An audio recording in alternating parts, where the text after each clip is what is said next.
Oh, I guess I didn't have to go live right away. I wanted to touch base with you because Absolutely. you're about to go, right? Yes, I am. What do you?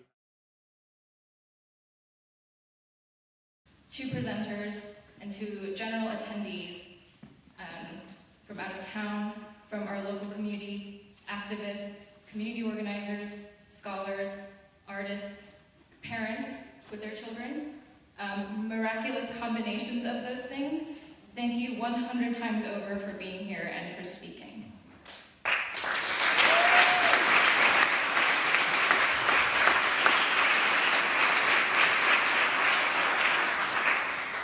We thank many of you for the generosity with which you spoke and asked the questions that need to be asked, reminding us that this is a compelling topic for all of us, but not an easy space for some of us. Lastly, we're humbled by the rare privilege of seeing gathered in one room so many people committed to scholarship that strengthens itself through the empowerment and affirmation of lives and communities.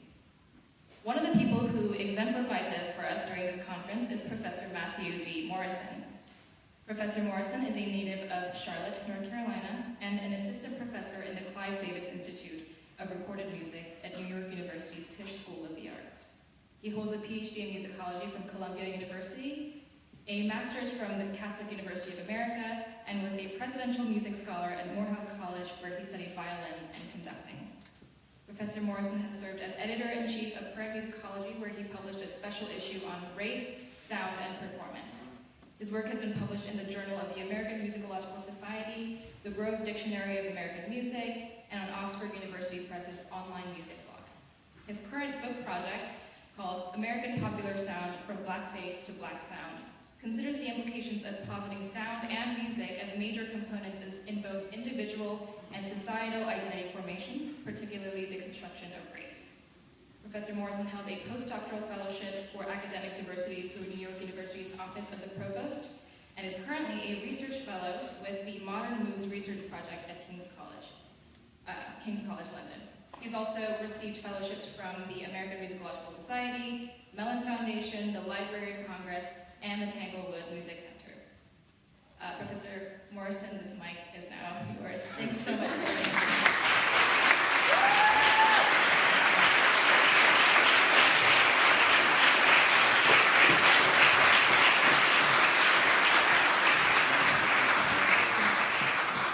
Good afternoon to you again. Good afternoon. I hope that you all are going to talk back to me a little bit, give me a little bit of energy or something, because this is I've been so enlivened by this conference and by the presenters and by the questions and by you all that I need some feedback here. So I hope that you will give me a bit of that, because otherwise this will be a long, dry topic. So I am from North Carolina, as it was said in my bio, and I also was raised in the AME church. My grandfather's a minister. Ministers go back probably to Reconstruction and before. I apologize to even back to way before we can even imagine.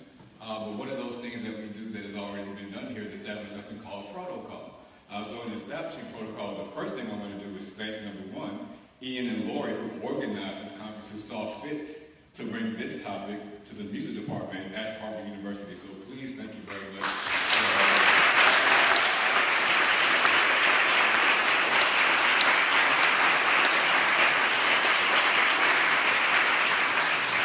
Also to the music department and the students here for generously supporting this effort and also being ready to listen and learn in ways. You know, this is not easy stuff, but this is also real life. So we appreciate you stepping into real life, both in the academy and in other ways.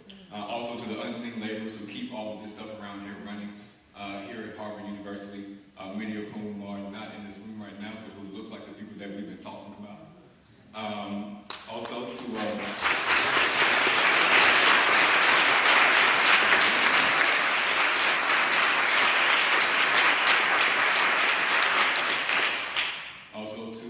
our keynote performer, Imani Missouri, who really showed us last night that you can have actual church at Harvard.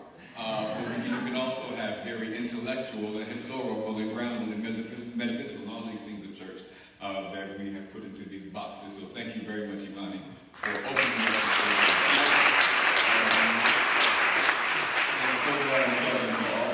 and also to the conference presenters. You guys have inspired me. You've also set the bar exceptionally high. So hopefully I can at least come throughout this entire weekend. So thank you all very much. So I started with music at the beginning. I'm also thankful very much to Karen Waldman, who just gave us a beautiful and amazing and wrenching rendition of her original composition. And I wanted to start because I apologize, there will be no music in my presentation. So I think this might be the first presentation I've ever done that did not have music in it. So I wanted to really start with the voice of Nina Simone to want to cleanse this space. You can't see my face very loud, but I see Palestrina, Vaso, Monteverdi, Scarlatti, Tartini, Cucuni, Ramon, Luke, Handelbach, Haydn, Mozart, Beethoven. I should probably name them by memory from my comprehensive exams, but yeah. Amazing and wonderful composers, but they also have become the candy. So much of what I'm going to be doing today is bringing other folks not into just a candy, but into dialogue so that we can understand that that's the only way to really get past this shit, right? Sorry, Grandma. They're on Facebook Live. So, also, I really wrote this to speak directly to music disciplines, but I do hope that it also resonates with the larger audience and larger purpose here. And if there are things that don't make sense or resonate, please do check and call me on those things in the Q&A. So just to give you a brief roadmap, I did not give this keynote a title of its own because I felt like the title of the conference was enough for what I feel like my purpose was to do here today. And so I'm going to just give you a little roadmap though. So the first thing I want to do is place myself within a legacy of music scholars who have effectively highlighted that Black and non-white lives matter within the study of music. The second thing I want to do today is present my theory of Black sound that has been influenced by these and other scholars, especially scholars of color, particularly women, outside of music and its relationship to justice. And finally, I would like to consider how Black sound is a Black Lives Matter project, a project based in music and justice, and what that means in the context of popular music society and identity today. At the 2009 AMS Conference in Philadelphia, Pennsylvania, the Committee on Cultural Diversity hosted a session on the musical aesthetics of race and ethnicity. During this session, Professor Elliot Sama gave a talk titled Race in the AMS, 1982 and 2009. And this talk has deeply resonated with me since that very moment. Hissama, in her always thoughtful consideration as a feminist, womanist, and self-identified woman of color, made it a point to foreground the voice of and perspective of Eileen Southern. Eileen Southern, who is the first African-American woman to be appointed a tenured full professor here at Harvard University and the author of a seminal book, The Music of Black Americans. Hissama quotes from an interview with Eileen Southern by James Standifer from the 1982 AMS meeting in Ann Arbor, Michigan. The selected statement provides a frame for my address today as they speak to my experiences, scholarship, and the foundation of my activism as a person who identifies as being on the margins of society and musicology. Standifer asked Eileen Southern, what do you want to happen to your materials and to your work? And what do you want to say in a word to conferences like the AMS that's going on here in Michigan? Eileen Southern's response, I'm sorry you asked that question. I think I'm getting older and rather cynical. Eileen Southern was 62 at the time, and I'm kind of giving up. I'm not trying to impress them. If they ain't interested, I can care less. I think what I would like to do now is to be sure that this material is made available so those who are interested will have something to find. And those who aren't interested, I think they're missing something very rich and important in the musical life of the world if they ignore the subject of Black music, which is what is happening at this meeting. I think I told you that there was only one session given over to that today. I've been to a few of these myself since I became a musicologist in 2006, and some of these very same things could be echoed. While Southern dealt with both hardships and victories throughout her career as a musicologist, she made a political decision to design a course and write a book about the music of Black Americans, first published in 1971. In this same interview with James Standifer, Southern discusses the genesis of the music of Black Americans. As Hissama points out, Eileen Southern proposed a course in Black music in response to sit-ins by Black students at Brooklyn College in the late 1960s. These students demanded each department offer a course on Black studies. A musicology colleague of Southern responded to her proposal in the Black music course that, quote, there's not really that much to be taught about Black music. There's not really nothing of substance to deal with this, end quote. In response, Southern said to herself in this interview, I'll show them. The Music of Black Americans remains an explicitly political act in music studies, one that calls attention to the significance of Black life and Black cultural production within the history of the United States. Without this intentional scholarly act, I would not be standing in front of you today. Without this work, we would also be having a very different and quite possibly more limited conversation in music studies on the music of Black Americans and its centrality to American popular culture and identity. Southern's work is an example of what exceptional and exhaustive archival work on Black music history looks like on any history period. It's an example of that. And it's a testament to Black lives being deemed worthy of close consideration and scholarly attention. Southern's The Music of Black Americans made it clear to me, during my time as a graduate student, that Black lives matter in music studies because Black lives matter to the history and the now of this nation. In my first published attempt to highlight the importance of Black and other underrepresented lives in the scholarly study of music, I wrote an essay for the Journal of the American Musicological Society in 2012 titled Deconstructing Musicology's Borders Along the Color Line by invitation of Professor of Musicology at UCLA, Tamara Levis. Levis thought that it was important that the voice of a person of color on race be included in a colloquy that challenged the borders of the discipline. She took a great chance on me because I was just a graduate student who hadn't previously published in any peer-reviewed journal.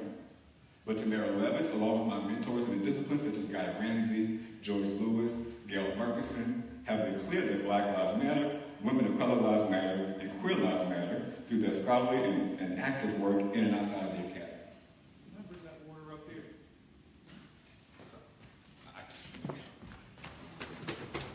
Keep it real for a second, y'all. I'm sorry. Okay. So in my own journey as a music,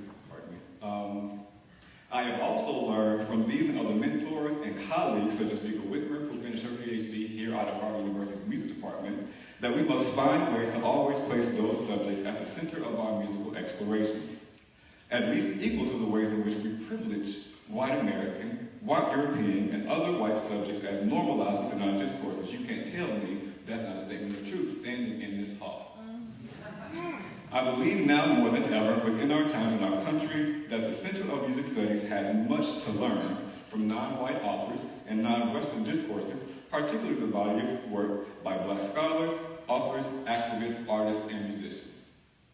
In my own journey as a musicologist, I became obsessed with music and race because although I was fortunate to have the guidance of mentors, again, mostly women and people of color, it continued to strike me that race was not really a central topic or concern to musicology and other music disciplines.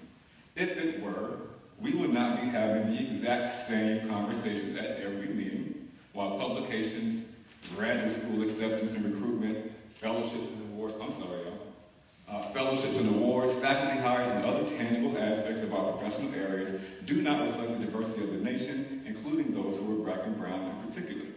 Instead, we ought to congratulate ourselves for having these important conversations, while arguments are happening on music listservs that scarily echo the hate-filled, trolling comments that attack Black Lives Matter, women and queer activists across social media and other internet platforms.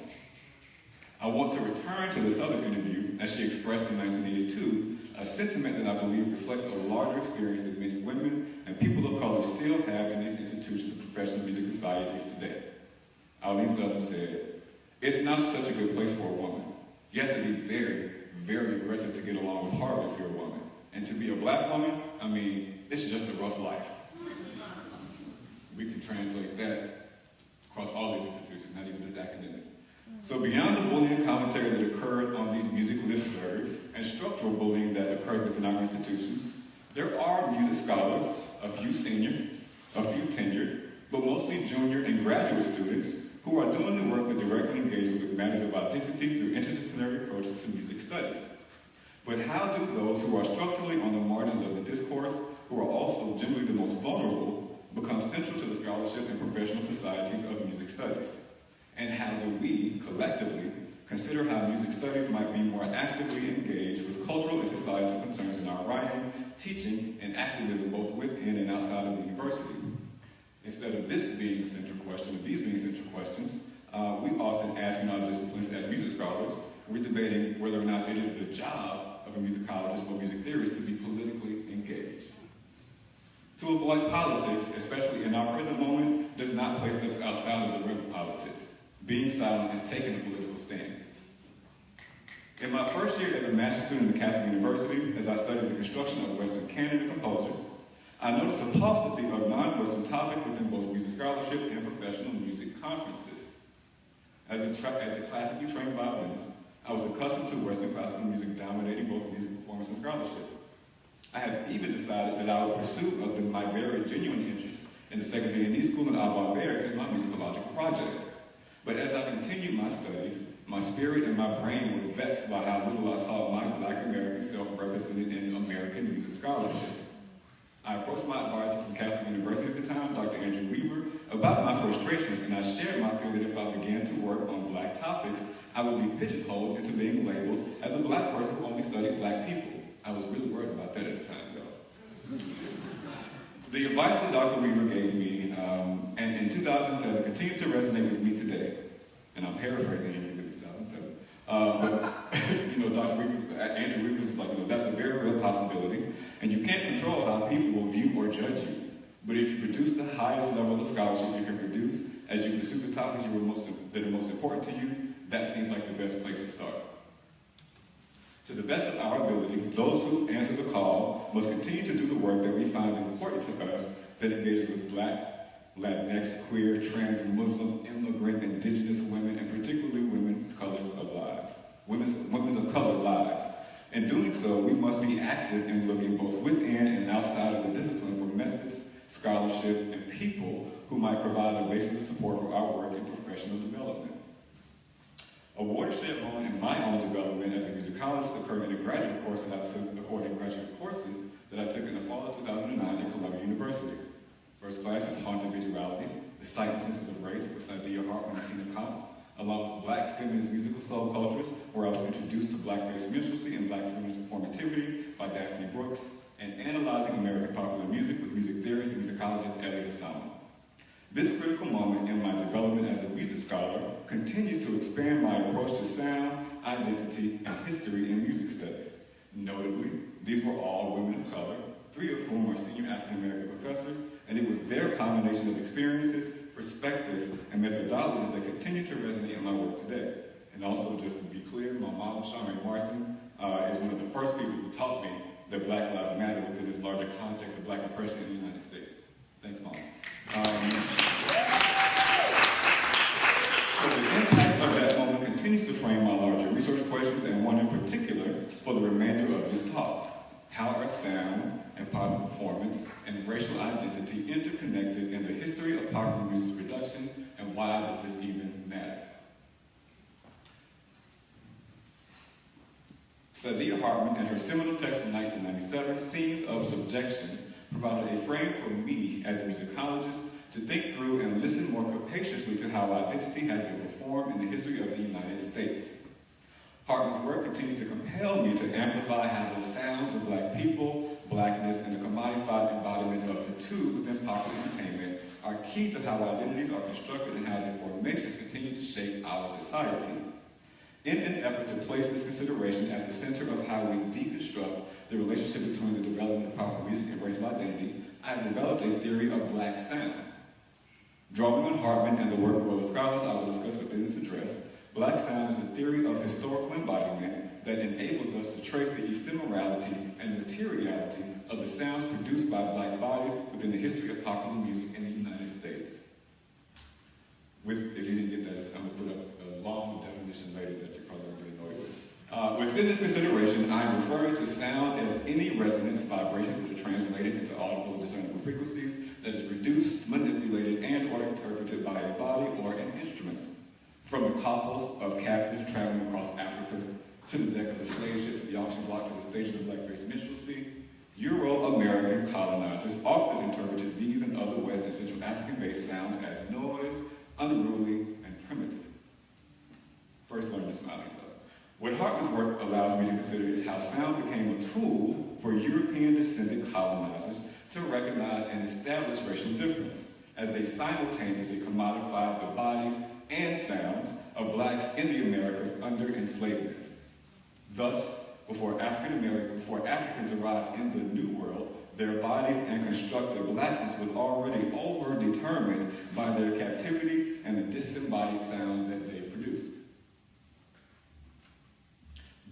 developing racist frame through which blackness was seen and heard impacted how white Americans interpreted and manipulated the cultural productions of the enslaved from the colonial era through emancipation. Drawing on the work of W.E.B. Du Bois and the Souls of Black Folk and Dusk of Dawn, sound studies scholar Jennifer Lynn Stover renders audible the racialized construction of the color line Du Bois describes through her concept of the sonic color line.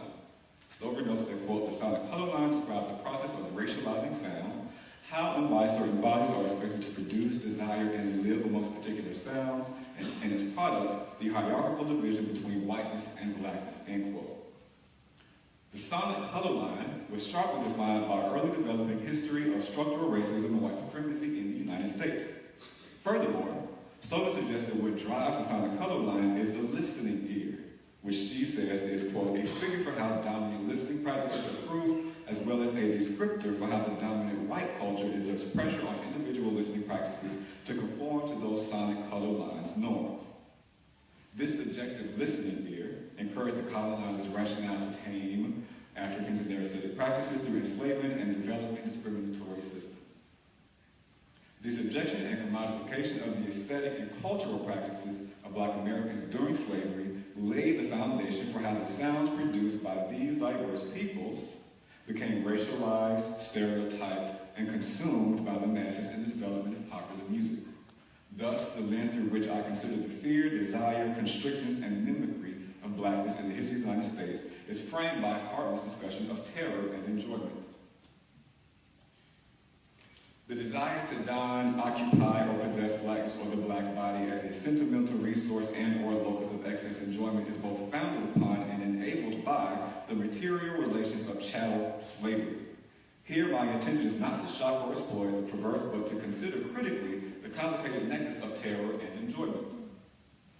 This frame of terror and enjoyment is critical to my project of recovering and reimagining the sounds, meanings, and performances that went into the development of blackface minstrelsy as popular entertainment.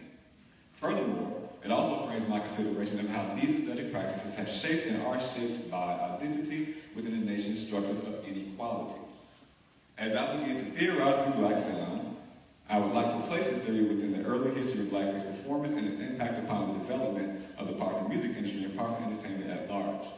I would also continue to point to scholarship that has contributed to how I conceptualize black sound and how these authors and works might help to decentralize the Western-centric nature of music studies and their professions. I got a little nervous because I realized that I have friends and colleagues here who have heard me work through this since graduate school. So geez Louise, I'll see what y'all think about it. Okay, so this quote, sorry. We will be rich in black fun. This quote is drawn from a letter written by Charles Matthews, English comic actor and impresario. As the theater became one of the most frequent spaces for popular entertainment in the United States, Matthews achieved fame during his first U.S. tour between 1822 and 23. The English actor became well known for his impersonations, specifically of African Americans, and his shrewdly capitalist premonition that he would be, quote, rich in black fun, set the stage for the emergence of what will become the first and most ubiquitous form of popular entertainment in this country, or in this nation rather, blackface minstrelsy. In my project to redress the dominant musicological discourses of blackface performance, I placed the making of blackness, black expressivity, and black subjectivity at the center of deconstructing how race has been made through the sounds of blackface minstrelsy within American popular culture. Within this frame, I also consider sound and the production of music as an embodied process of becoming.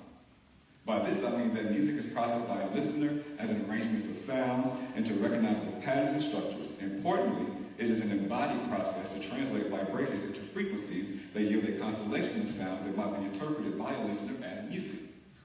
By embodied, I am suggesting that sound literally travels through the body as it activates many of our human faculties and senses while we make sense out of the sounds from our own cultural experiences. I wasn't really trying to be a tongue twister there, but in assessing the larger cultural impact of blackface minstrelsy within contemporary culture, love and theft has become a dominant paradigm through which the nuanced aspects, especially sound, of early blackface performance have been elided and interpreted in contemporary discourses. Eric Lott proposed the paradigm of love and theft in his seminal 1993 text of the same title, in which Lott suggests that, quote, minstrelsy was based on a profound and white investment in black culture, and that minstrel performers often attempted to repress through ridicule the real interest in black cultural practices they nonetheless betrayed. Minstrelsy's mixed erotic economy of celebration and exploitation, what my title loosely terms love and theft, end quote. As Locke continues to note, it is necessary to consider the non-racist aspects of blackface performance that reveal much about how ethnic white working class identity and construction antebellum and ethnic white class, pardon me. As Locke continues to note, it is necessary to consider the non-racist aspect of blackface performance that reveal much about ethnic white working class identity and construction in the antebellum era. However, while my research on blackface seeks to unpack these performative nuances in the construction of whiteness, it does not assume an automatic theft of authentic scripts of blackness by white minstrels in blackface. Instead, my analyses consider the way in which race was negotiated through the performance of blackface and what this negotiation reveals. The performative scripts of blackface minstrelsy might have developed in direct relation to real or imagined performance practices of black people, but the idea that they are singularly or authentically black limits an understanding of how these sounds came to be, both musically and politically. Anthropologist John L. Jackson offers a theory of racial sincerity and authenticity that helps amplify how racialized sound is articulated through performance in his 2005 book, Real Black Adventures in Racial Sincerity.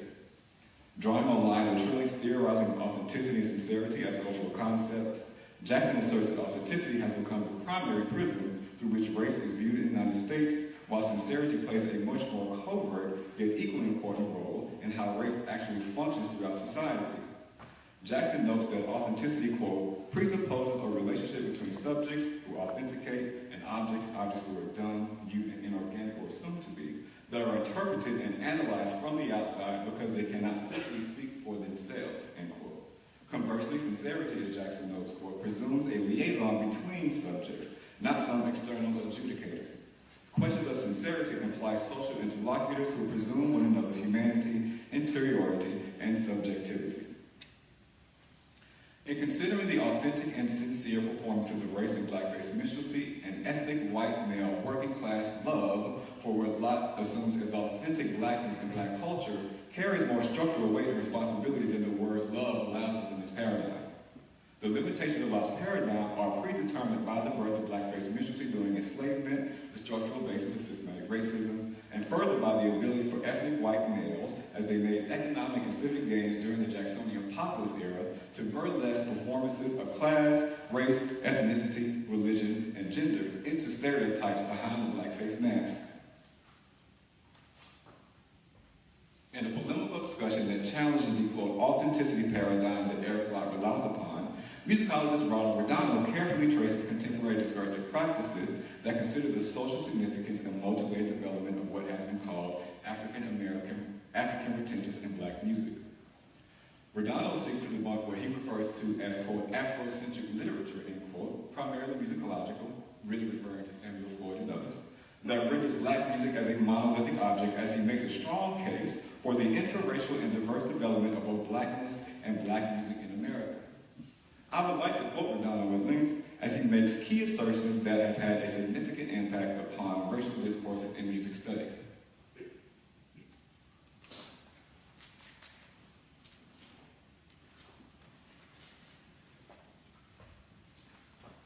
When we hear the body of black music speak, we begin to recognize the instabilities of race and nation that have given rise to the tragic formations of racial difference.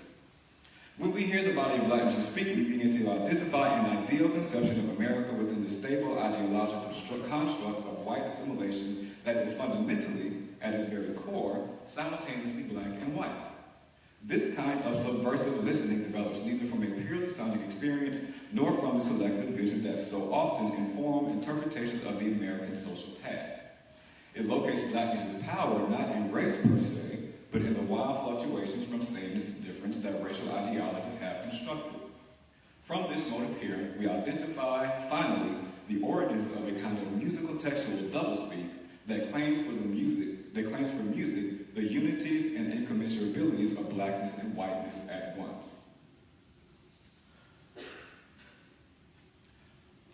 while the unities and incommensurabilities of blackness and whiteness might be located in both black music and American popular music in general, my historical and political scholarly work is less concerned with the continuities of specific expressive practices that might be considered black or white music, and more concerned with how popular sound is objectified and commodified through the structural subjugation of blackness and simultaneous construction of whiteness throughout 19th century America.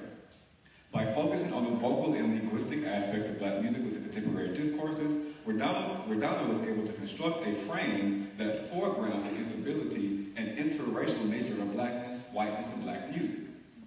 What might be erased in this interpretation, however, are the systematic inequalities at the core of this, quote, interracial exchange in American popular music between blacks and whites. Before black music emerged as a distinct category within contemporary discourses, the sonic barriers that both complemented and subverted the physical barriers of the enslaved allowed black expressive culture to be a site for the negotiation of multiple performance styles and identities in the United States. Within my work, a performance-driven analytical frame allows me to consider what is at stake in the process of embodying and performing constructed ideas of blackness, both in and out of blackface. In Gustav Stadler's critical discussion of lynching phonographs, which were some of the earliest commercial recordings in the nation during the 1890s, he points to the material sonic histories that these lynching recordings carry. In doing so, Stadler highlights the stakes and ideologies attached to the commercialization and embodiment of recordings that purport to stage the lynching of African Americans. His readings encourage a deconstruction of everyday performances of race and their consumption within early popular entertainment. Stadler's considerations frame how I deconstruct the, quote, ritualized performance of blackface that is centered around the destruction of life, as well as points to the, quote, indelible whiteness and racist practices tethered to the performative reenacting of blackness. My continued journey to reconcile my personal, scholarly, and political beliefs to listen to and amplify the voices and experiences of black and other structurally underrepresented peoples has led me to develop and think through this theory of black sound. In an attempt to critically consider how racial identity is constructed through the performance, production, and consumption of popular music, I have neologized the concept of black sound as a theory of historical embodiment, again, to trace the ephemerality and materiality of the sounds produced by black bodies within the history of music in the United States. Here's the annoying part. The concept allows for the consideration of how black people and their myriad aesthetic practices have been subjected through spectacular and quotidian popular performances during enslavement, through emancipation, and persisting into the structuring of our postmodern economies of popular entertainment and identity. In form, black sound refers to the legacies, sounds, and movements of African American bodies, both real and imagined, on which blackface performance and popular entertainment was based. In function, the concept suggests the scripting, commodification, and the embodiment of these sonic performances by both black and non-black peoples as a vehicle for self-imagination and the construction of race. These popular, everyday, and spectacular racialized sounds and performances are central to ideals of citizenship vis-a-vis whiteness developed along the sonic color line throughout the long 19th century and continue to resonate into the present. Because black sound develops within the context of chattel slavery and blackface minstrelsy, its political economy is always critical to understanding how it sonically functions and socially circulates within the construction of popular music and identity in U.S. history. Let me take that out before y'all start deconstructing. At the center of this concept is the relationship between sound and body. The marriage and separation of the two in blackface performance and the sonic complement black sound provided a stage for a white performer to freely express himself via the embodied process of consuming and performing blackness through an imagined black other. This sonic history is directly tethered to the ways in which identity, racial, gender, and otherwise has been constructed through the history of black sound since the earliest encounters between white and black people under the slave trade. Out of this context, black sound might reveal the exchanges that occurred between African and Anglo-Celtic Americans during the colonial and antebellum eras, but it also specifically highlights the unequal conditions out of which these exchanges were perpetuated throughout the 19th century and beyond. Within this musicological project, I am specifically concerned with calling attention to the ways in which blackness becomes stereotyped through popular sonic performances and blackface, as well as the paradox embedded into how black sounds proliferation of popular music beyond blackface both erases and renders hyper-visible and hypersonic specific aspects of black expressive culture in ways that inform both blackness, whiteness, and other constructs of identity. And finally, I would like to consider how black sound might be, how what might be considered black music or white music have been constructed within America's racial caste system within this larger understanding of thinking through black sound. Saidiya Hartman's observation that, quote, performing blackness conveys the nexus of race, subjugation, and spectacle, the forms of racial and raced pleasure, enactments of white dominance and power, and the reiteration and or re-articulation of the conditions of enslavement are central to the inquiry of this address. How did black sound emerge within the history and continued development of popular music and identity in the United States, and to what effect?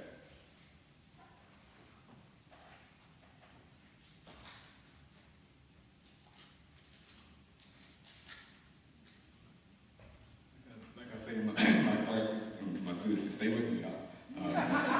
Keep it moving. To return to Charles Matthews' proclamation that we will be rich in black fun, I would like to think about that phrase a bit, right? Who's we? Referring to white performers who dominated the theater and audiences in the mid-19th century would be rich, the economic and structural basis of subjecting black bodies while commodifying real and imagined sounds of blackness for entertainment and in black fun, which really reveals the complicated nexus of terror and enjoyment that happens in performing blackness. This quote, "we will be rich in black fun," preemptively points to the large-scale subjection, commodification, and construction of blackness within the establishment of popular entertainment. During the 1820s, while blacks and whites throughout the North and South were enslaved and denied citizenship, mostly working class and poor ethnic white males across America used the ruse of the blackface mask to perform and construct whiteness vis-a-vis their collective and subjective perceptions of blackness. Through this blackface facade, American men, again primarily Irish and English descent, freely sang and danced to tunes based on British folk melodies that were often set to derisive lyrics and stereotypically broken black dialect and movement. Importantly, this same racialized group began to obtain civic, economic, and other rights as recognized citizens under, again, President Andrew Jackson. While African Americans continued to be denied constitutional freedoms during the antebellum era, this counterfeit blackface performance style formed the basis of our commercial music industry. Again, this counterfeit blackface performance style formed the basis of our commercial music industry. The sounds, performances, and imagery improvised by mostly white men in blackface effectively silenced and restricted the sentient black bodies through which these expressions were imagined and created. Now, Daphne Brooks in the late 19th century tells us how that was subverted by black entertainers and blackface and bodies in the sin. Extending back to the early 19th century, blackface performance laid the foundation for the birth of American popular music, the foundation of the music industry and copyright law, and the various entertainment economies that subsequently developed in the U.S., sound recording, film, and television. Because the performance practices, technologies, and ideologies that developed in blackface for entertainment during this era of antebellum persisted until the 1950s, and still today, because we see blackface happening all around the world, both covert and overtly, it remains imperative to reflect on Hartman's idea, Saidiya Hartman's idea that even in our contemporary era, how, quote, the ability to put on blackness must be considered in the context of chattel slavery and the economy of enjoyment founded thereupon, end quote. So Whitmark & Sons was one of the first and most successful American publishing houses of the late 19th century. The Whitmarks established their brand through black sound by marketing new styles of popular sheet music that were based on the aesthetic and derisive performance tropes of blackface minstrelsy. Coon songs, and I've been so delighted to hear people talk critically about the sounds and performances of blackface in different ways throughout this conference. Coon songs derived from blackface performance, usually in stereotypically black dialect and set to syncopated tunes and accompaniment, was a popular genre that swept the nation in the 1890s during the early development of the music and recording industry. These publications and their performances incited the spread of localized ragtime styles that had been cultivated during emancipation by itinerant black musicians throughout the country. The spark of the coon song craze in popular entertainment was largely encouraged by two of the most commercially popular songs of the mid-1890s, both of which were published by the Whitmark and Sons. Now I'm about to show two images that show blackface, so it's traumatic as hell. And if you're not traumatized by it, then that means the desensitization, we've been desensitized to it, or the historical knowledge is lacking. So this is troubling every time I have to look at it. Both of you talked about the videos. I have not seen one yet of a murder because I can't watch it, right? So these are disturbing images I'm about to show you this point.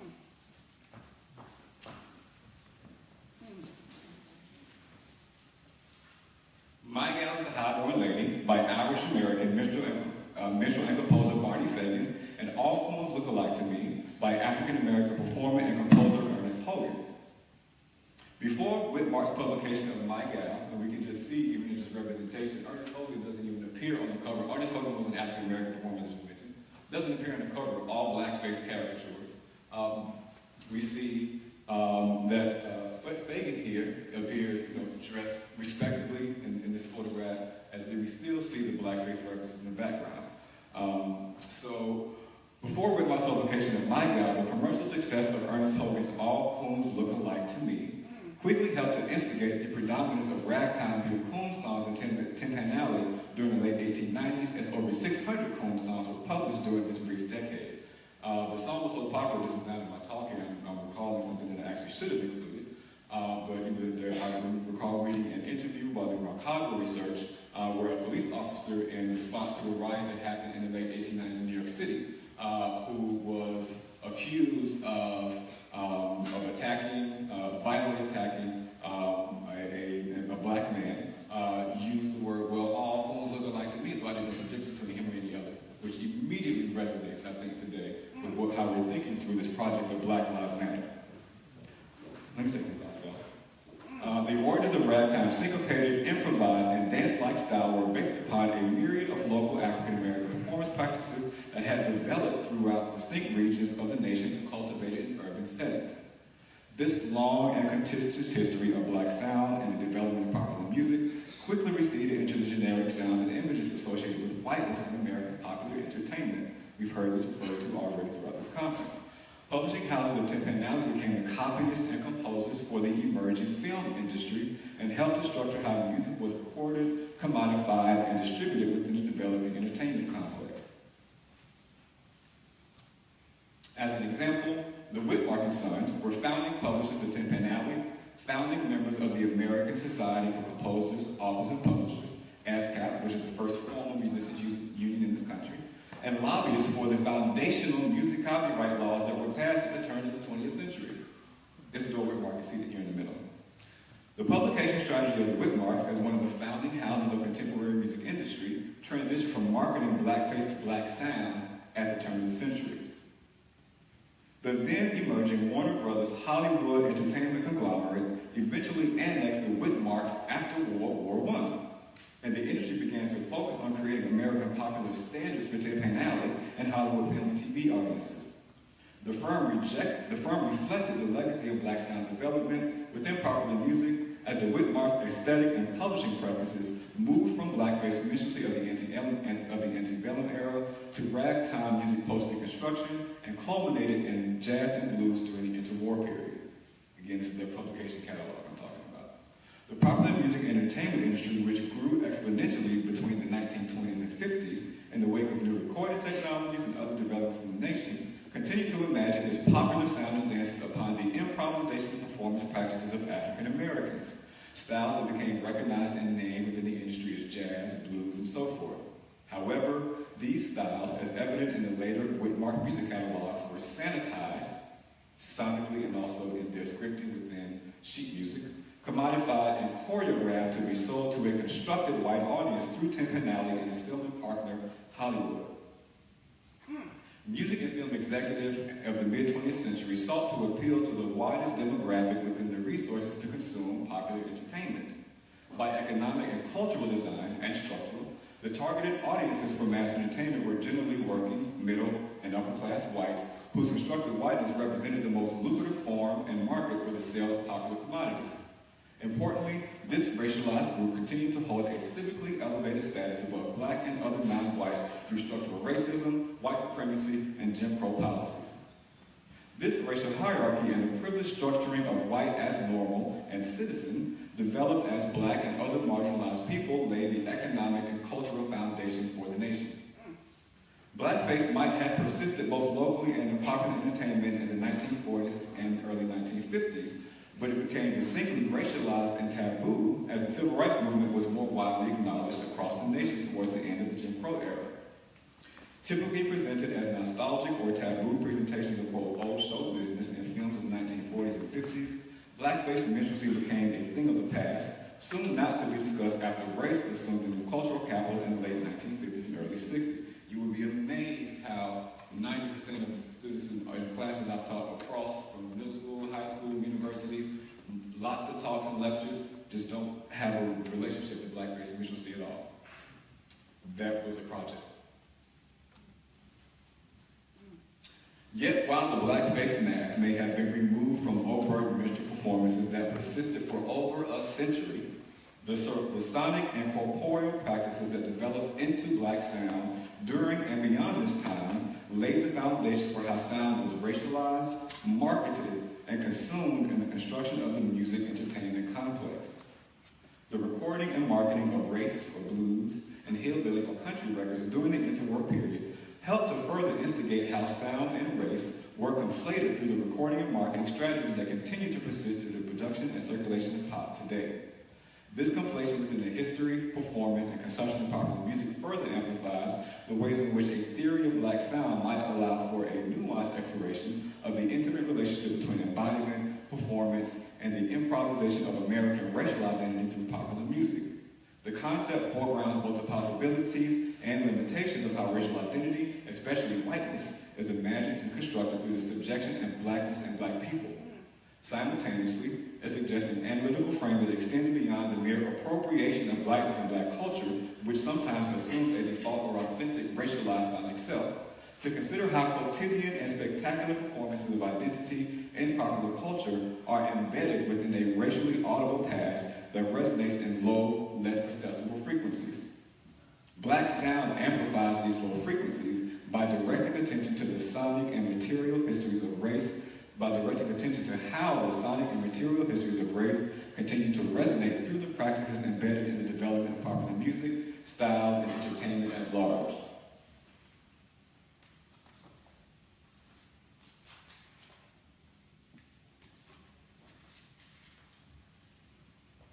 Within these sonic and material histories, the diversity of popular musical styles that developed out of blackface entertainment throughout the 20th and 21st centuries, Tin Alley pop, vaudeville, hillbilly, bluegrass, country, jazz, race music, blues, gospel, rhythm and blues, rock, pop, continue to reflect the social, economic, political, and geographic relationships that inform how these genres have been created, commodified, and experienced through black sound. In 2001, veteran music industry executive and former chairman of Def Jam Island Records, I gotta be careful because I work for the Cloud Institute of Music. So, talking about industry, in 2001, the veteran music industry executive and former chairman of Def Jam Island Records, Jim Camparo, made an acute statement that reflects our contemporary popular moment. If we do our job, music's not black or white, it's green. If we consider, however, how the embodiment of racialized sounds, styles, and marketing strategies have been historically constructed within popular music throughout the hierarchical formation of race in the United States, we might better understand why national and global economies of music and popular entertainment remain built upon the subjugation, commodification, erasure, and embodiment of blackness, black people, and black sound.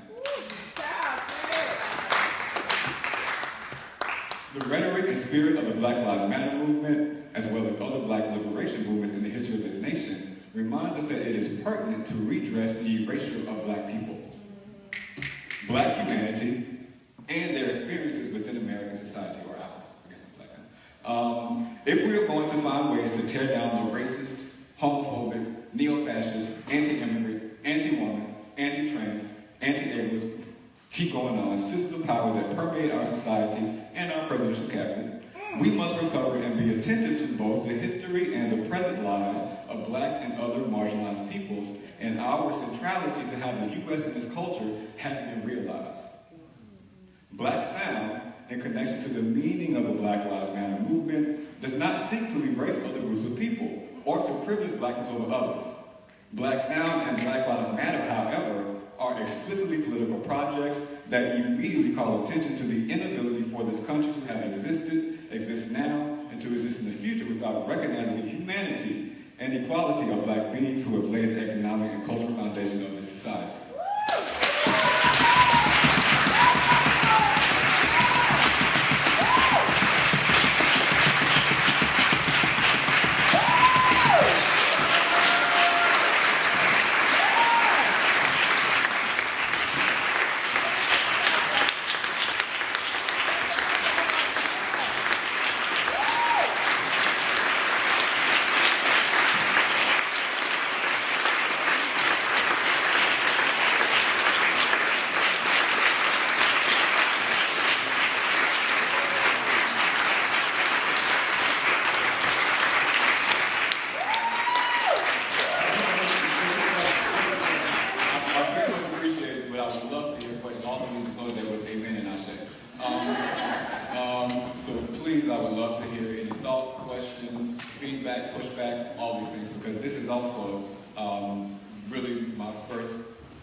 Well, thank you very much. You gave us a couple things to think about, maybe. My question has to do with hip-hop over the past 20 years, and I'm thinking especially about this idea of love and terror. Yeah. And I'm thinking specifically sonically about things like on Ready to Die, where there are actual gunshots, people are actually shot, and that goes on to Kendrick Lamar's Good Kid, Mad City, where somebody gets shot in the middle of a song. I was wondering if you could comment on that.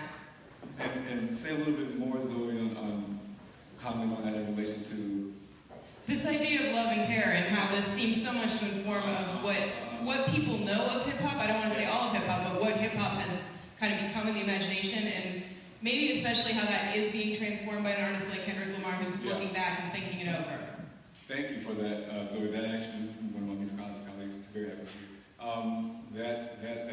That's a very helpful question. I'm thinking through it now, and so again, the reason that Eric Locke's and thank goodness the book is written because it spawns so much of the larger discourse on blackface, right?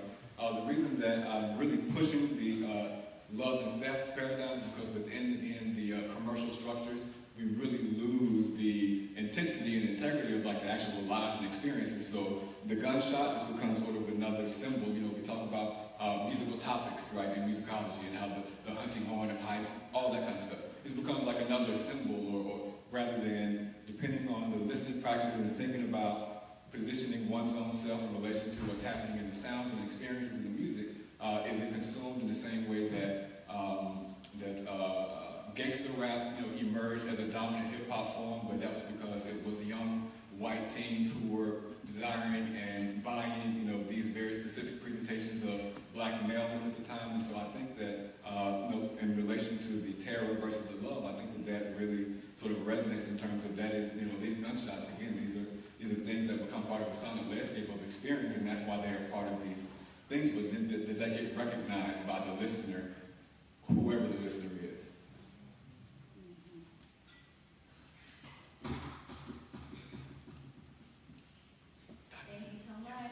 Can you hear me? Absolutely. Thank you, as always. I'm really struck by just the framing of black sound, not black music. And I think that there's something really generative there. And I'm wondering if you can help me think through, you were talking about how black sound is embodied and how we can't understand it without an attention to the body. Yet and still we know that oftentimes moving toward the body or the embodiment of black sound is a way that we sometimes circumnavigate the precarity of black bodies themselves. Absolutely. So I'm wondering, how can we think about the ways that black sound moves with an attention to embodiment while resisting the impulse to really marginalize black bodies themselves, right? So how do we think about the materiality of black bodies alongside the fact that black sound moves in ways that spill and exceed beyond Black bodies themselves. Thank you so much for the question. That is, I think that is something that is really at the core of what I'm trying to explore through one, the theory, and also through the larger project, to really think about how, especially when we connect it to the earliest histories that we can think about in this nation, of both Black bodies in their material and also the sounds that are produced by, and how Crystal Thompson talks about a ring shop, Will about just even honing out the decorative slave ship, the way that movement and the sounds already become a way to restrict and judge bodies, both sexually, both commercially and such. And also, I don't mind being very honest out here also, as I think through and trace various aspects of Black performativity out of the diaspora, I also am working around and through my own ability to mythologize and essentialism, right? And so thinking about both the realness of the sounds and the performances that carry both a material and that have a real cachet, and also a cachet in the sense of like its energy. Like Black music moves the body because it comes from a larger history of rhythms and sounds and practices and rituals that have been, as has been talked about very well in this conference, that within this paradigm, the Enlightenment, the colonialism, imperialism, and Christianity have been divorced, from sacred and secular. So I'm really trying to, think through how to call attention to and recognize again the way in which the materiality of these things is both present, ephemerally, and in real time, and how that has a direct relationship to the bodies in which those things are experienced through, and people that they experience through. I'm trying to move away from just saying bodies, for the reason that you just pointed out.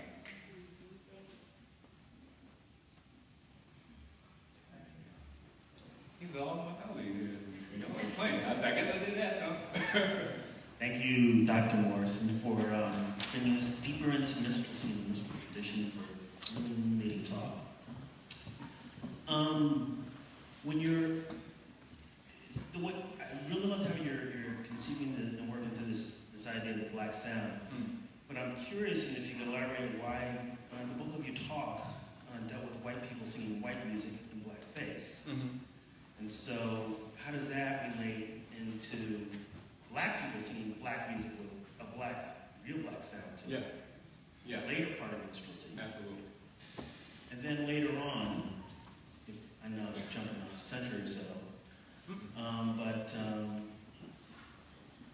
my students are curious a lot about teasing out this idea of minstrelsy and hip-hop, modification of the body, the Black body. So how not country music, not these other genres that are very much based in, but we that's generally what they're most interested in my classes as well. Right, because we get the visuals, the chains and everything else. Yeah. So I'm going to leave it there, and I'm going to let you take it from there in any direction. Sure. Thanks for that, Tim. So this also is what I'm working through in the later part of the book project. So again, thinking through Daphne Brooks' Bodies in Descent, Albert and Surratt's Ragged but Right, that really pays attention to Black performers in this era who were in the late 1800s. Folks like Ernest Hogan, who were having to actually deal with the systems of racial, the structures of racism that already existed to just exist as people, that also framed these larger cultural and music productions, right? So thinking through how sonically what it was. So this is what I was trying to point to a bit in the ragtime coon song side, is that after the 1890s, Edward Berlin, who wrote a book on ragtime, and musicologists who wrote one of the early seminal books on ragtime, does a whole study of music published before 1896, after 1896, looking at rhythm, and he realized that syncopation became one of the primary aspects with rhythm and syncopation, which is which is like the tempo and alley vaudeville sound, right? But this was a distillation of the very polyrhythmic, polymetric, virtuosic ragtime, that was happening in these local places, these red light districts where these musicians were actually creating this stuff, right? And then it was being taken by the copies of Tempo and Alley and sanitized, as I say here, sonically sanitized to appeal to a larger audience. So I'm interested in really thinking about the nuance, and I also look at William Henry Lane in the mid-century, one of the earliest blackface performers who also, we credit with really choreographic tap dance and being one of the first actually, I'm right thinking of a piece where he's like the first American pop star across the world, because he traveled very early on. It was a sensation all over the place. So there are ways that really trying to connect, again, the materiality of black sounds that, one, are coming from an era that there are no recordings. So I'm doing a lot of archival sonic digging, right, to see how sound is talked about and how people are describing it. And also thinking about, there are manuals for how to black up and how to break one's body to do this, but then there are also, an example from someone like Sophie Tucker, white woman, Jewish white woman, what they call coon shouters. So these are women who, at the turn of the century, this is really one of their first engagements with American popular culture. They're having to black up and then perform these sort of dialect songs, also developing a blues aesthetic that is being heavily influenced and drawn on black women singers. But then you also have a black I don't want to misstate, I don't know if it was Bessie Smith, but who was like, I'm hearing Sophie Tucker, I thought that was a black woman, right? So I don't think I've answered your question, Tim, and then, but just briefly to think through the question around hip-hop and minstrelsy, I always just take it back to, again, try to think through how the commercial music industry is structured and based in systems of race and systems of patriarchy, misogyny, these things. And again, hip-hop, the version of hip-hop that has become the dominant stream today, was a part of hip-hop that then was pushed to the dominant by record executives and such, because they realized there was a target market for that. So the way that music genres have developed over time, sonically, that have been sort of cultivated in localized spaces, then they move to the larger populaces because there's a market for it. It's also usually based around some sort of racialized understanding. So I'll always challenge my students as we think through how hip-hop is connected to blackface, and think through how just the music industry in general is structuring, the music industry in general is structured by blackface performance, and also the way in which both the sounds and the larger commercialization of these styles became sort of the basis of the various, the various genres that developed. But yeah, we can also talk about that.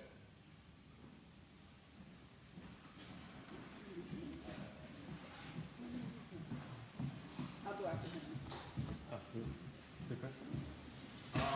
You had mentioned briefly wanting to move away from the word of bodies, and that's just something that I think about a lot. I'm a spoken word poet, and oftentimes we are referenced to in poems, even in my own work, as black bodies. And I just have a question about this. I mean, in an effort to humanize us through that work, it also feels a bit dehumanizing to separate from bodies. So I guess I'm just wondering what your thoughts are on the place of that term when talking about policing bodies, which is in fact the thing that bodies are also people. And I'm just thinking about your thoughts on that in the discourse. I wrote it down, but I don't have it in front of me. But I went to a conference, and there was a woman of color who was giving a talk, and it's terrible that I'm not able to recall right now, but it was the talk that she gave that convicted me around the use of bodies.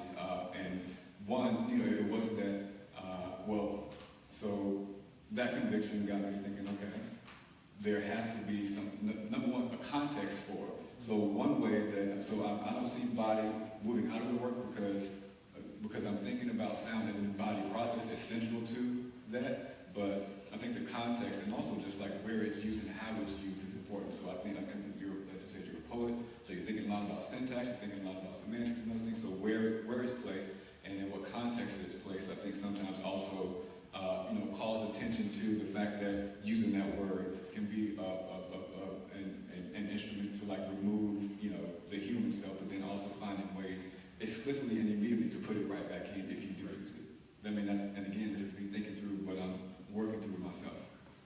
Thank you. So I just think it's very, very important to keep in mind the way to reimagine, the language that we're using in any discourse like this. So. Absolutely. Thank you, Professor Morrison. Wow. Kind of blown away.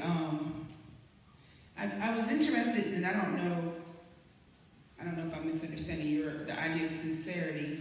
And I was thinking, I was just thinking, you know, as a vocalist, Yeah. like I judge, as a black vocalist, I judge Iggy Azalea, no, is it Iggy Azalea, the one who, you know, did the coon talking, quote unquote. Mm-hmm. I judge her, but I don't judge like a Phoebe Snow who passed. Yeah. She wasn't black. Black people claimed her as black, and no one just mentioned that she wasn't. Right. And but I don't judge her or Bonnie Raitt or some of these other who are deep in the blues aesthetic. And I don't know if that has anything to do with your concept of sincerity. No, absolutely. Okay, can you speak more on that? Yeah. Well, so it's not my concept. It's Lionel Trilliums and John O. Jackson. But absolutely, you really pointed to what I'm trying to pull out here in terms of sound and how we interpret and understand sound, both in our own listening skills as an embodied process of listening in relation to how we sing about it and then hearing their sound, right? So I think part of the framework I think that Jackson allows with this authenticity, sincerity paradigm is for us to actually pay attention to those very things to complicate how we think about race, because again, the sort of default is a visual, you know, does this match up with what I expect to hear? What we expect to hear is constructed based on our cultural understandings and developments of ourselves, right? And so I think that, so I'm actually working, so I'm using that as a frame to expand how I'm thinking through race and performance. I have not yet gotten to the point to thinking about the actual function of sincerity and, well, I'm thinking about it, but I haven't got to the point of theorizing through the actual function of sincerity and authenticity within popular performance specifically, but it's expanding and opening, sort of removing from these looking for very specific authentic markers of what race is, because I'm challenging, you know, that sonically that nothing is authentic, but that's debatable. But that the way that in the same way that we recognize that identity is construction, that race is construction, but also sound is constructed. Our vocal, Nina Eichheim, who's a college at UCLA, does multiple studies that talks about the very little difference between our actual vocal cords, but we imagine that, you know, you hear my voice on the phone, I hear your voice on the phone, I hear you down the street, we hear loud, you know, I'm laughing, you know, people are like, oh, that's a black person, before we even see who they are. So that's another reason I think that it's important to point to the way in which sound, which again is really engaging in a nuanced way with the sincerity authenticity paradigm that complicates how we assume racial performance identity and its impact upon it. Thank you for that question. And I just want to say one more thing, because the last thing I'll say is that, you know, Amy Winehouse, I saw a video of her when she was singing, like, I guess a white girl. I don't know what to say, but she was younger, and then she cultivated the black soul sound, and that's what she's famous for. And also Adele was saying she studied Etta James and Ella Fitzgerald. I'm just asking about that because what you were talking about is kind of imagined black sound. Anyway, in popular music. So Daphne Brooks, think about black women and women of color scholars that I would not literally be giving this talk today. But Daphne Brooks wrote a piece, The Voice Which Is Not One. Amy Winehouse sings the ballad of Sonic Blues, Faith Culture. So this is Women in Performance 2010, anyone is interested in that. But Daphne Brooks, I think, points to the way in which we so I'm trying to think about less deciding about their authenticity or sincerity or you know, their mimicry, and more about why they are so popular. You know, so Sharon Jones and Nat King's Amy Winehouse. You know, why wasn't Sharon Jones as much of a larger? I mean, clearly one of the most respected vocalists. You know, in her passing, one of the most respected vocalists. You know, by so many, but she was not as popular as Amy Winehouse. Why was Amy Winehouse so popular? After she very carefully studied the performative practices of primarily black women singers. And why was it? So these are, to me, that's a question that I go to when I think about, you know, those singers and their sounds within their bodies. Thank you.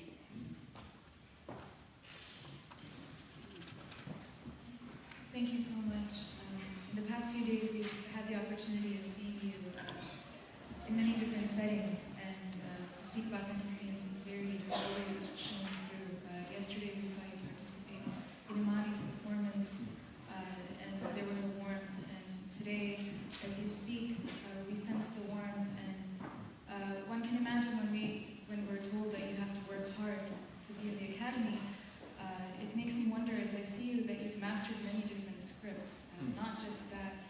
where you came from, but of this building. And in that process, especially now, when it feels like we're in somewhat of a post-truth society, as someone who has had to work so hard in so many different ways to collect so many truths, I was wondering if how that internalized into you. Was there rage or sadness? And for the younger scholars, what is an effective way to combat that? Yeah, I mean, my goodness. Yeah. Thank you for that thought and statement, and also a question. The way that I combat, well, one, I have a very deep spiritual relationship to myself and to the universe and to God. You know, so that is the thing that keeps me grounded the most. And then my community, because they're smart as hell, they're real. You know, they're all of our liberty is bound together, right? And that's something that I feel like the people who I'm very fortunate to be in community with, both family-wise, both academic-wise, both outside of the academy, just there's an accountability that is also about love and support. And that really is. So then I try to channel the very real pain, you know, so doing this historical work, you know, I read a lot of 19th century stuff where you're just like, what the? Early 19th century, then, you know, I teach a class on diasporic sounds and the transatlantic slave trade. So these are things that, you know, but then I think about, well, I mean, this is always not a great place to jump to because it sometimes allows us to erase the trauma we experience. And I'm like, well, Harriet Tubman didn't take no stuff. You know, I don't know if you know that poem, one of my best friends. Anyway, she didn't take no stuff. Frederick Douglass wrote a whole narrative, you know, Harriet Jacobs in the crawl space, and somehow, you know, I mean, she's Louise. So really just imagining, not even like knowing, recognizing the real trauma, like that I can't even imagine the experience, but just knowing like that they were persevering. I was like, there had to be something that was bigger than them that allowed for that. And so my community, my faith, and then like just my ancestors and our ancestors and the people who were like about liberation and trying to not necessarily just follow their models, but just imagine like what in the world. I try to do a lot of imagining, because that's one of the only ways to get out of, like you said, this post-truth reality that we're in. I don't know if that's an answer to your question.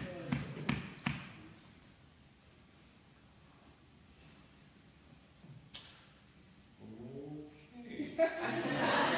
Ian, Lori. Let's thank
Thank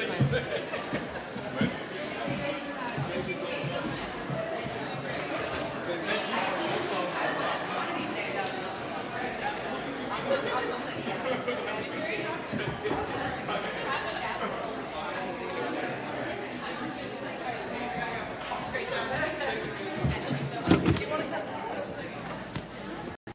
Matthew. Please do. You wanna Please take this do. off? Oh, thank you, sis. Thank you, sis. We should, it's like 6. Huh? Oh, we should go. Yeah. Oh my God, this is How do great. you take it off I don't live? know. It'll be archived now, right? People are in it. So great. How do I stop? I don't know. I guess if you turn, But I don't want these to go. I don't think they'll go. I think this is archived.